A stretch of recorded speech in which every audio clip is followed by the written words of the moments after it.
Good morning, everyone. Am I audible? Yes, sir. Yes, sir. Yes, sir. Okay, so let me share the screen.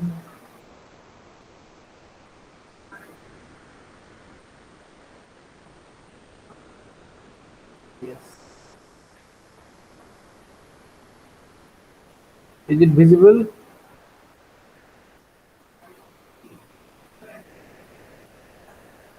Yes, sir.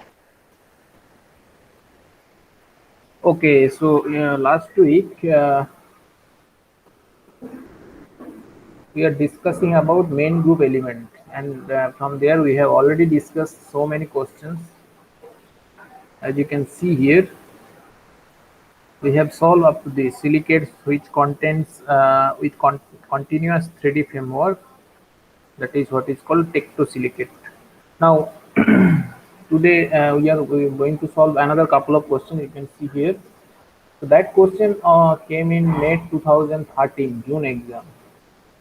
You can see here that which of the following is used as propellant for whipping creams.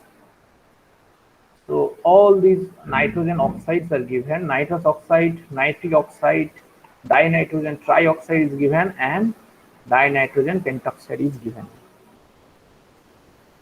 So to solve this kind of problem, you have to read, okay, that book, General and Inorganic Chemistry by R.P. Sarkar, second volume.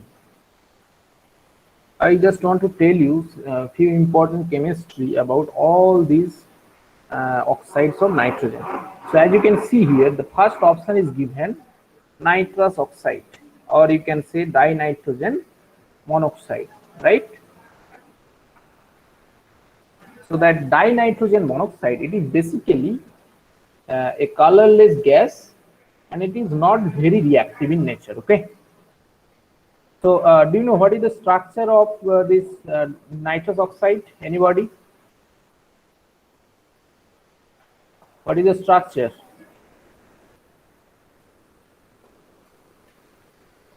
Saurabh, Mousuminath, tell me.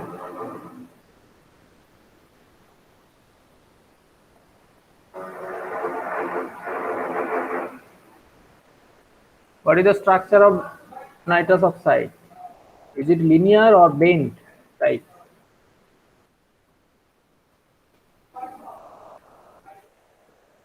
Linear, sir. Yes, it has linear structure. And as you know, commonly it is known as it is laughing gas, right? Nitrous oxide is given was given the name laughing gas by the inventor Davy, as it is produce historic laughter on inhalation. Okay, so you can see here it has linear structure. So if you try to draw the structure, there is a N nitrogen N. This is a plus and this is the minus. Okay, so this is the structure of nitrous oxide. And if you just look at their uses, so this the principal use of this nitrous oxide is it can act as a aerosol propellant and as a agent for whipping cream. So that means option A is the correct answer.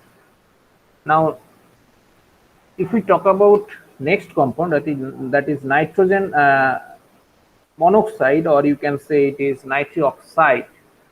As you know, it is also kind of colorless gas, paramagnetic in nature, because you have already know the MO diagram of nitric oxide, and it is moderately reactive in nature. And as you know, if you try to calculate the bond order of NO, it is found that the bond order of nitric oxide, it is coming around 2.5, right? And as I already mentioned, it can act as a paramagnetic in nature because it contains a unpaired electron on pi star antibonding molecular orbital. Next, you just read all those things, their preparation, properties, and uses.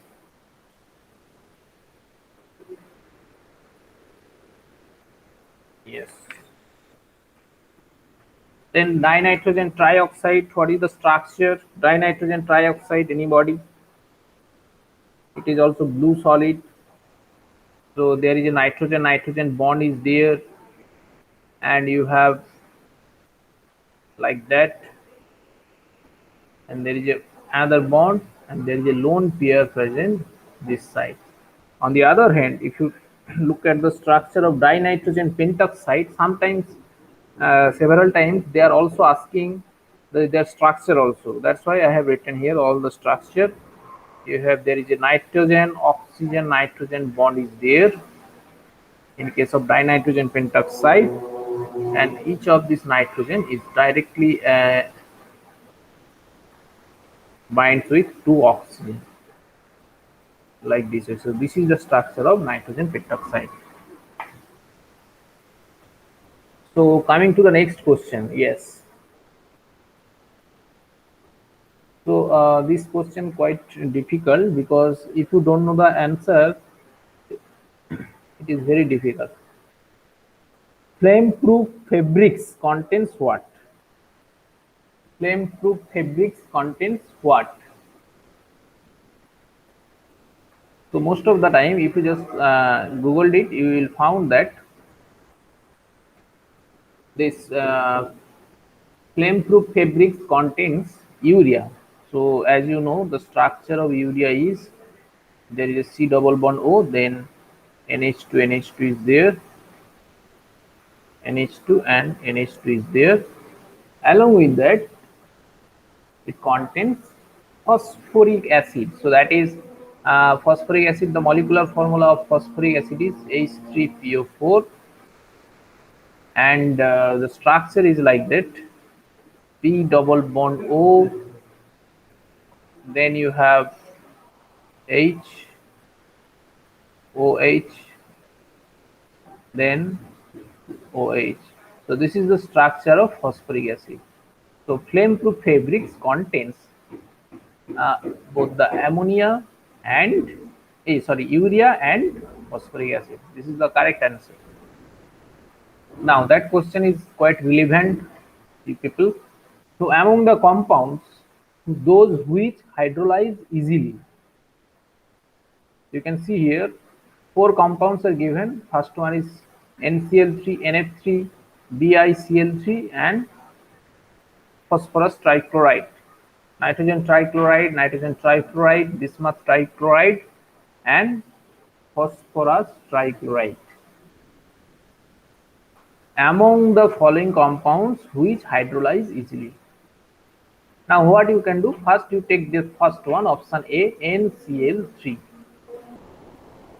Now when NCl3, nitrogen trichloride, reacts with water, what is the product? What is the expected product? Anybody? When NCl3 reacts with water, what is the expected product?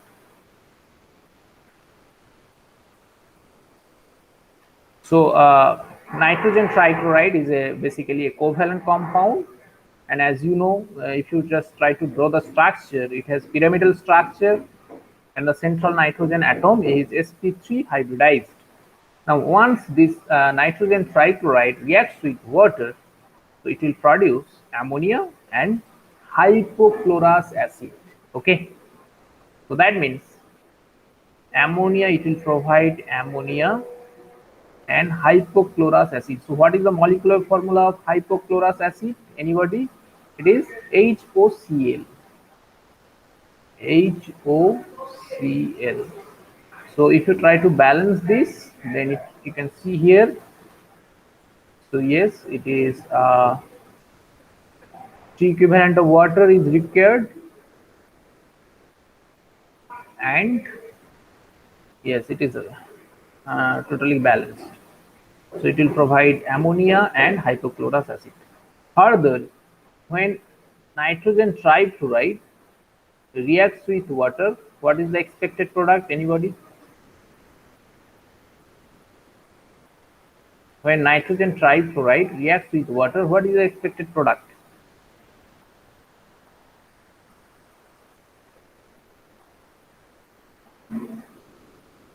Anybody?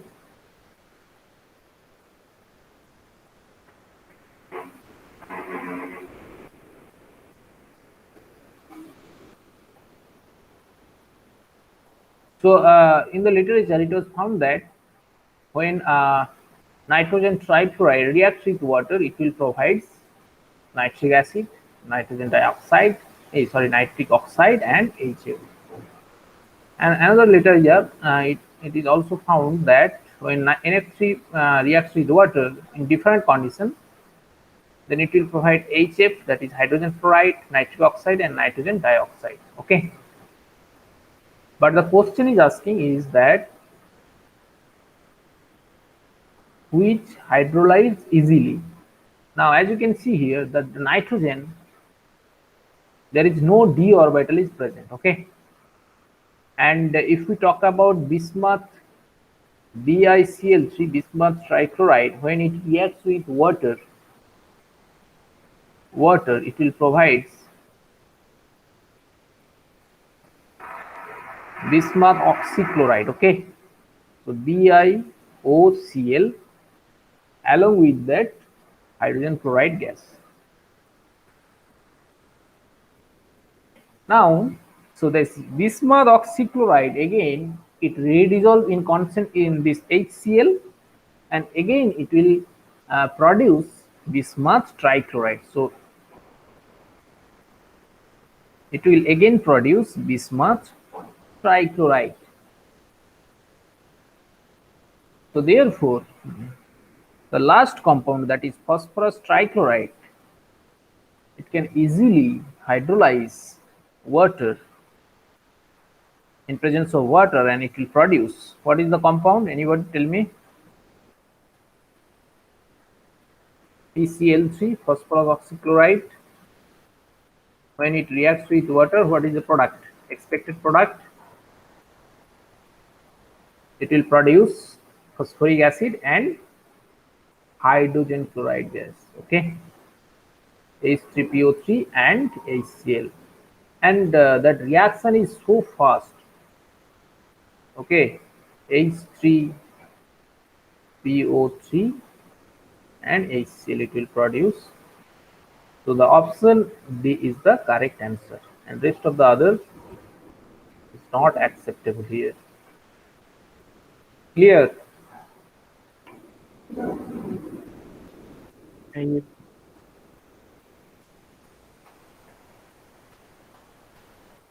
Okay. Poulomi Dev, is it clear? Mousumi Nath, Nilima? Yes, sir. Yes, sir. Okay. So next question, that question also came, you can see here in NET 2013 June exam. Among the oxides of nitrogen, like dinitrogen trioxide, dinitrogen tetroxide, dinitrogen pentoxide, compounds having NN bonds. Okay, I have already shown you, right? If you go back and check, yes. So these are the structure of dinitrogen trioxide, dinitrogen pentoxide, and another important compound is given here, that is dinitrogen tetroxide. So dinitrogen tetroxide, it has also colorless liquid, and if you look at the structure of dinitrogen tetroxide, there is a nitrogen bond is there like this.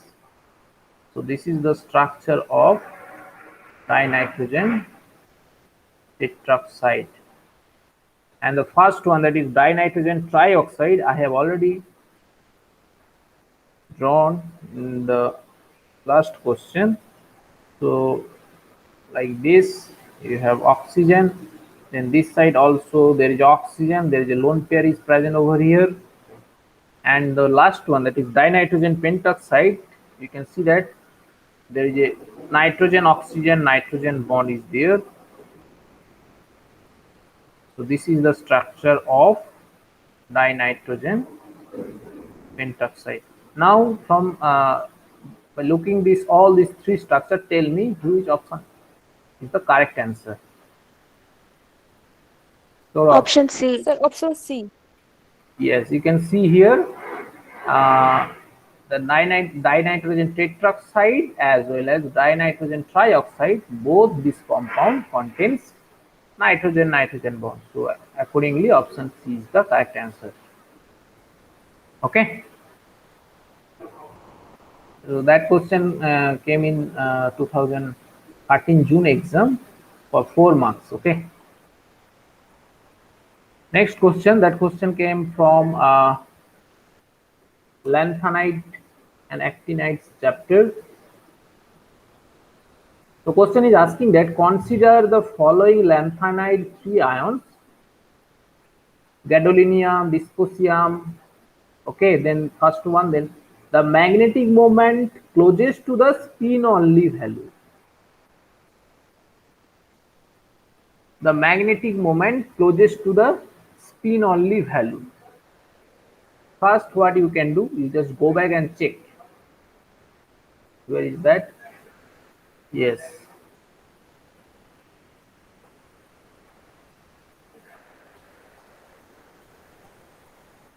Okay.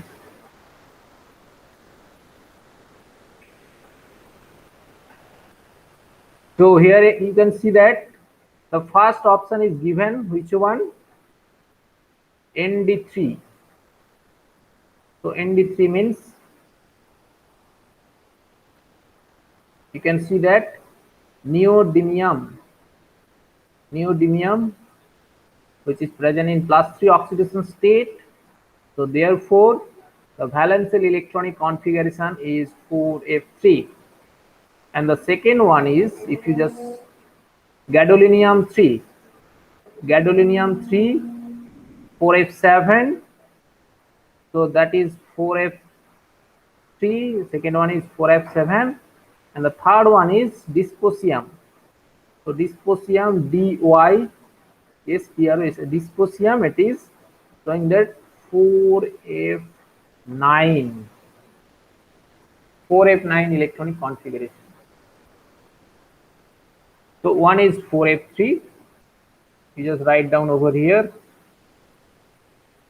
So the first one, that is what is called neodymium 3.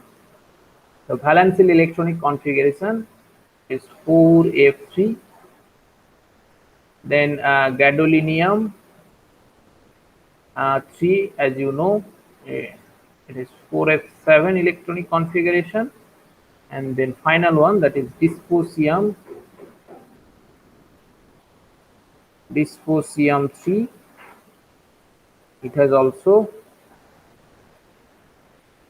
dysprosium, it is showing that 4f9 electronic configuration, 4f9, yes, it is 4f9. Now the magnetic moment closest to the spin only value, which one is the correct option? Tell me.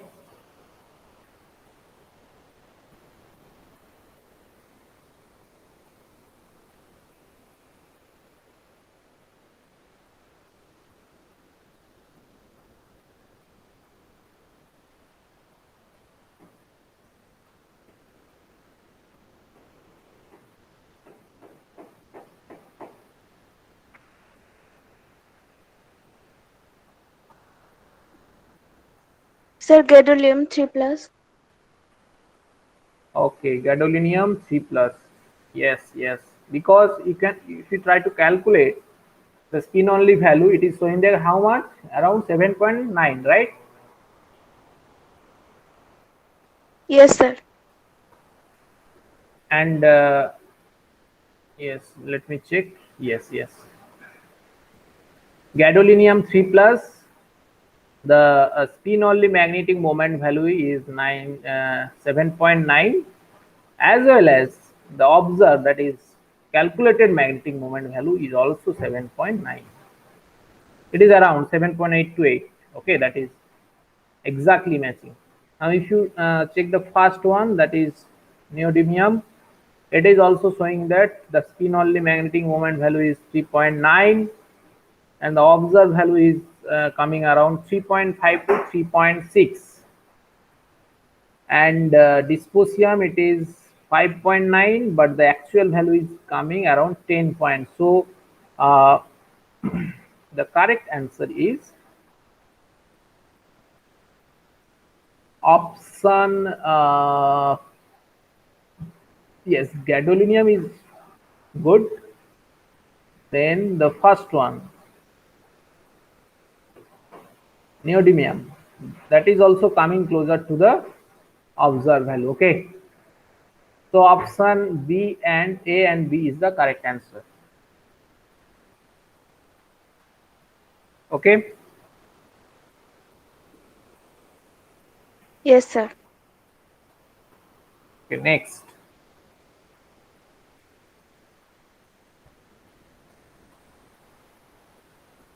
So next question is, yes, identify the point group symmetry of the following molecule. Yes, you just tell me the answer. It is point group. First you find out the principal axis, then is there any perpendicular axis present or not? C2 perpendicular axis, is there any sigma V or sigma H is there or not? Then after that you just tell me what is the point group.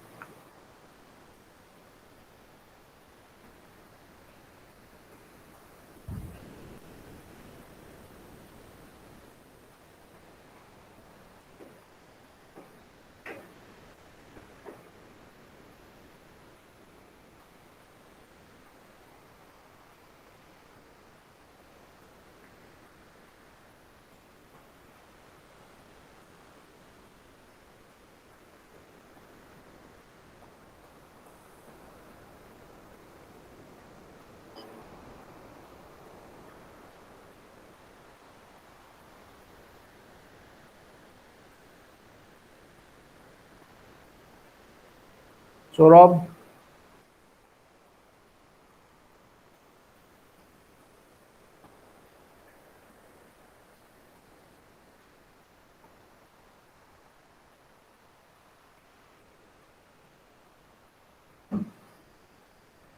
okay, so you can see here, so C2 is there. If you just try to imagine a axis which is passing through in the middle of this square, so if you just rotate it clockwise direction 90 degree, that means there is a C2 principal axis. Now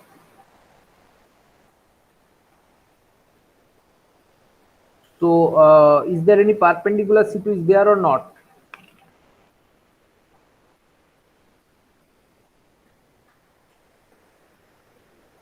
Yes, there are total two C2,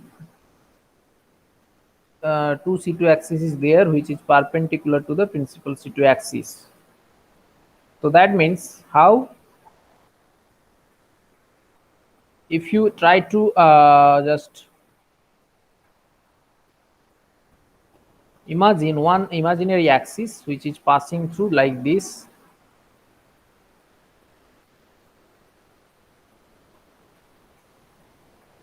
diagonally two axes that is perpendicular, and there is a sigma plane is there, that is sigma V, which is along I mean along to this principal axis. So 2 sigma V is there, and along with that you have sigma D.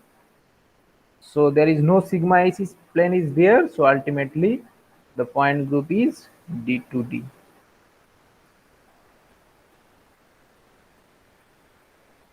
Okay, so that question came from alkali S block element, that is alkali as well as alkaline earth metal. Among the molten alkali metals, the examples of an immiscible pair in all proportion is what? Sodium potassium, sodium cesium, potassium cesium, lithium cesium, and rubidium cesium. Which one is the correct? Molten alkali মেটালের মধ্যে দুটো করে metal দেওয়া আছে। এখানে দেখো, among all the molten alkali metals the examples of an immiscible pair in all proportion is what? দুটো alkali মেটালের মধ্যে কখনো মেশানো যাবে না, কোন পেয়ারটা? Anybody?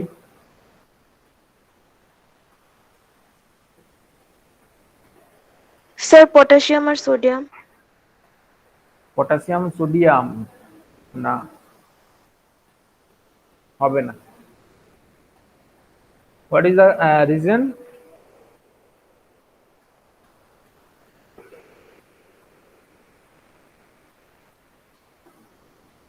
So always you have to think one important factor, that is the size factor. So all are, you can see that if you go from lithium, then sodium, then potassium, then rubidium, then cesium, right? Now if you compare the size of lithium with respect to cesium, so size of the lithium is smaller compared to all the other elements, and the cesium is having bigger size compared to the rest of the other element, right? Their atomic radius is different, and so that's why these two pair, lithium and cesium, they are immiscible pair.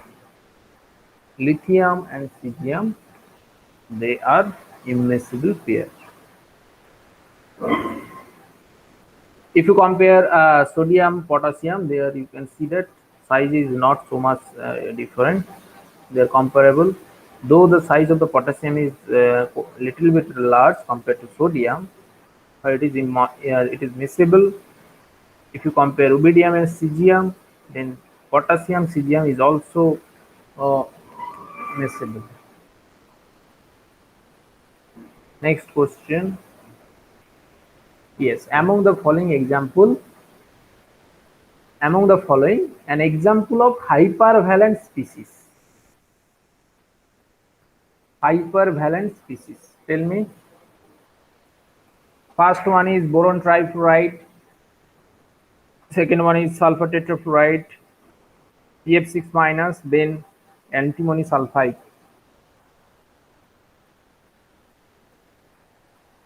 Hypervalent compound.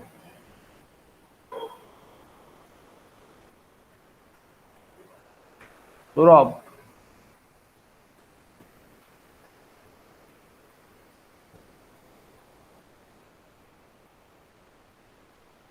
So what is called hypervalent species? Anybody?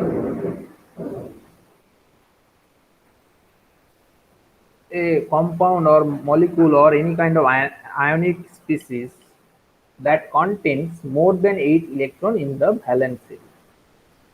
So as you know, boron trifluoride always remain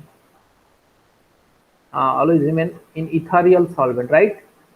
Because BF3 is highly reactive towards air, so that's why we have to kept this BF3 inside the ether solution.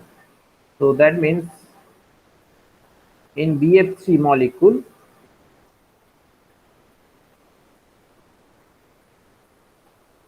boron trifluoride, one, it can act as a Lewis acid, another it can act as a Lewis base. So it is always there in ethereal solvent. Now next example, that is sulfur Sir? tetrafluoride. You know, yes. Sir hypervalent স্পেসিসটা কি বলেছিলেন? Species which contains more than 8 electron in the valence shell of the central atom. Okay. Okay. So if you look at the structure of SF4, it has seesaw type of structure, right? SF4, it has seesaw type of structure. Okay. And like phosphorus Pf6, yes, more than 8 electrons present in the valence shell of the central phosphorus atom. So that's why the option C is the correct answer.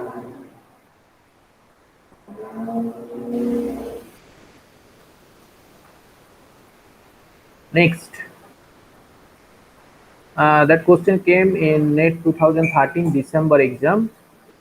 Two tautomeric form of phosphorus acid. Two tautomeric form of phosphorus acid. Tell me what is the molecular formula of phosphorus acid? Molecular formula of phosphorus acid. Anybody? Sir, PO3H3. PO3H3 or H3PO3? Which one is correct? H3PO3. H3PO3. Yes. Yes. Now, what is the structure? Is it a tribasic acid or monobasic acid or dibasic acid? Which one is correct?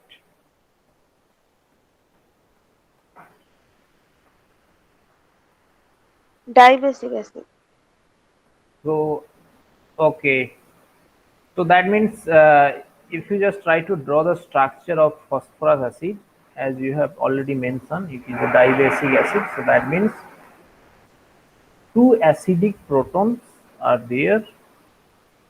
So this is the structure. Okay.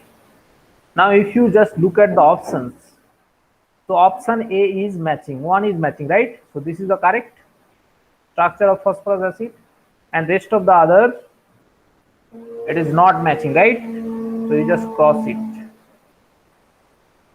It is, you just cross it. Yes, this one you have also crossed it. You can see that the two tautomeric form of phosphorus acid is the option A is the correct. One is this one, another is POH, POH, POH. So option A is the correct answer. Is it clear, everybody? Yes, sir. Yes, sir. Okay, next. So that question is asking from,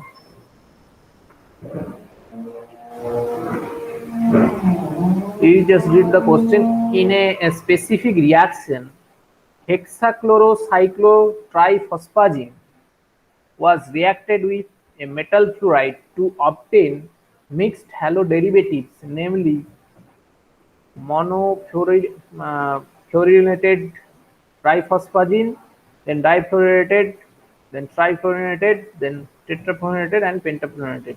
Composition among these which can give isomeric products.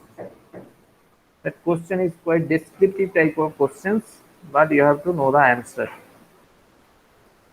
So you can see here, first what you can do, you just try to write down the reactant. Reactant means hexachlorocyclotriphosphagen. Okay. So as you know, the structure of hexachlorocyclotriphosphagen is like that: phosphorus, then you have nitrogen, double bond nitrogen, then nitrogen is there, then double bond phosphorus, then another nitrogen is there, then you have phosphorus, then double bond nitrogen. Now each of these phosphorus is directly binds with two chlorine atom. So this is the structure of hexachlorocyclotriphosphagen. Now when this hexachlorotriphosphagen reacted with metal fluoride, any kind of MF, you just consider metal fluoride, then how many products you will obtain? You will obtain total 5 products: A, B, C, D, E, F. A is monofluorinated, B is difluorinated product, then C is trifluorinated.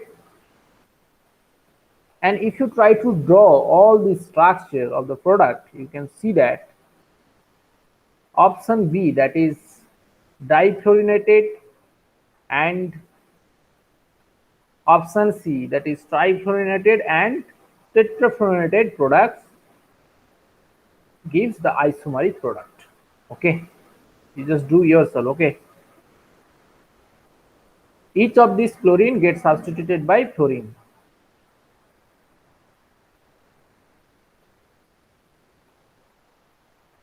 Next question. Okay, that question quite relevant. You can see here. Xenon forms several fluorides and oxofluorides which exhibit acidic behavior.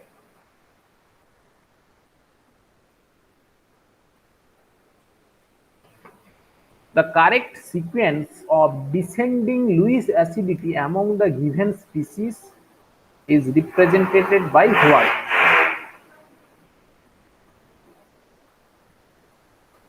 Anybody?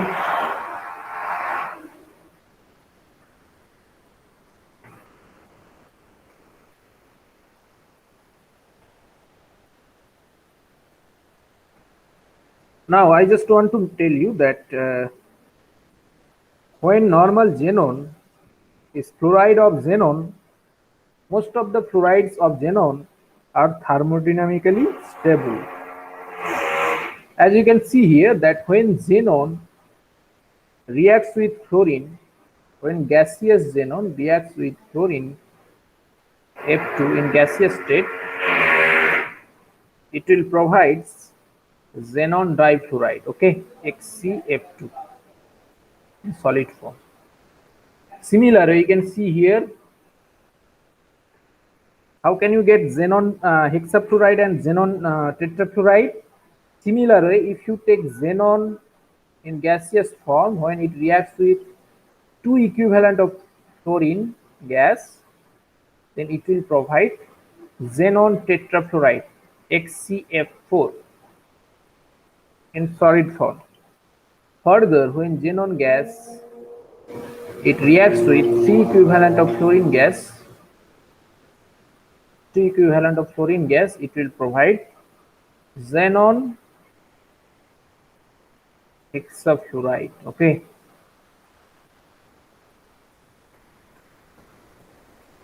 Now you can see here out of these four compounds, so XCF6 is there, xenon tetrafluoride is there. And if we talk about the oxofluorides of xenon, how can you get all these oxofluorides of xenon?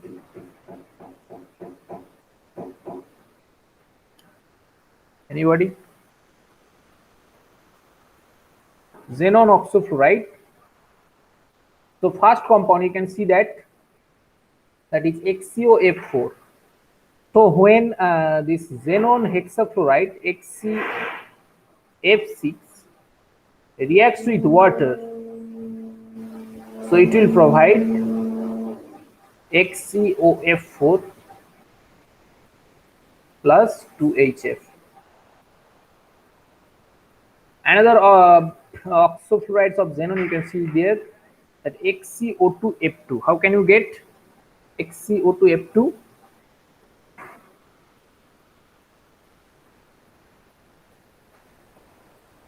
So that you will get XCOF4, XCO2F2 from XCOF4. If you treat XCOF4 in presence of sodium nitrate NaNO3, then it will provide XCO2F2. I think all of you have know the structure of each of these oxofluorides of xenon. Along with that, you will get sodium chloride. Okay. Now this particular compound easily decompose to give xenon difluoride and dioxygen at room temperature. Okay. As you know, XCOF4, it has a square pyramidal structure. Now to identify the Lewis acidity order, you have to look at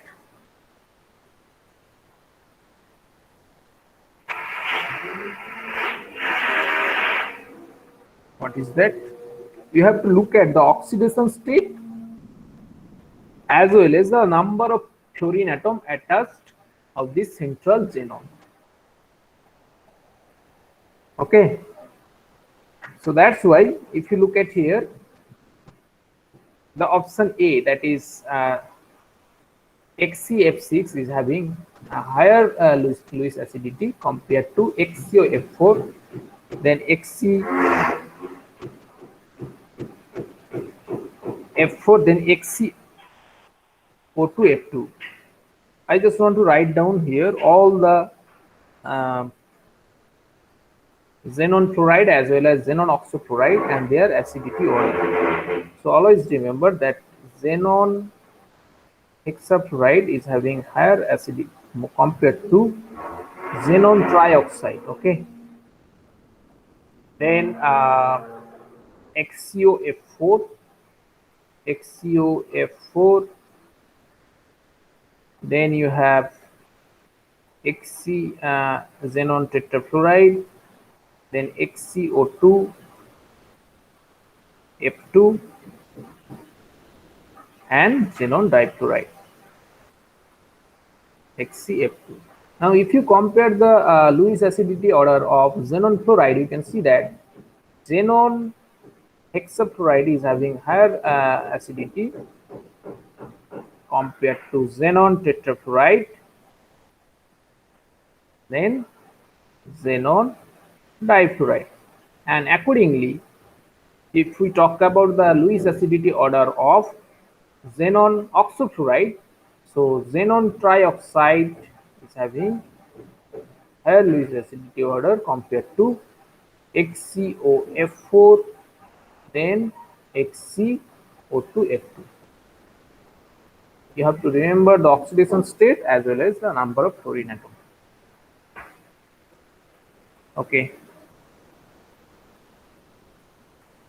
The number of isomeric derivatives possible for the neutral chlorocarborane C2B10H12 is what?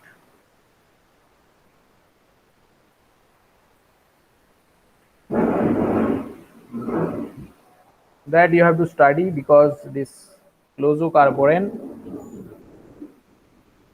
if you look at their structure and all these things, it will show the C2B10H12 shows 3 isomeric derivative depending on the temperature. That you have to study. You just look at any books, it will be better. So the correct option is option number A. Next, the higher boranes 3 center 2 electron boron bonds may be a part of their structure in B5H9. The number of such electron deficient bond present, how many? So what you can do, you just take this compound, identify the STYX number. STYX number, we have already solved so many problems.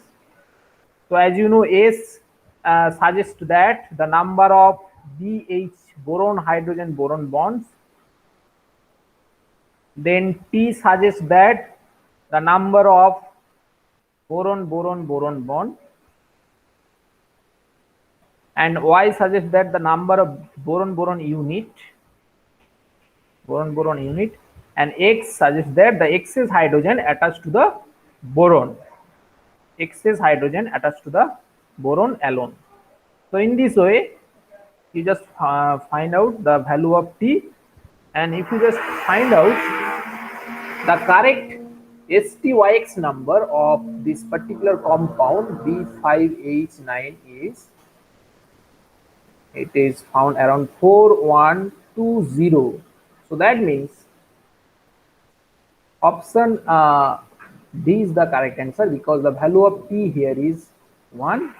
So that means this particular compound contains only one boron bond.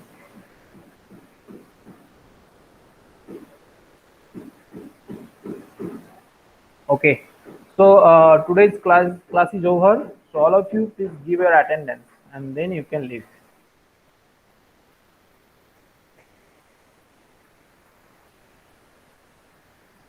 All of you, please give your attendance.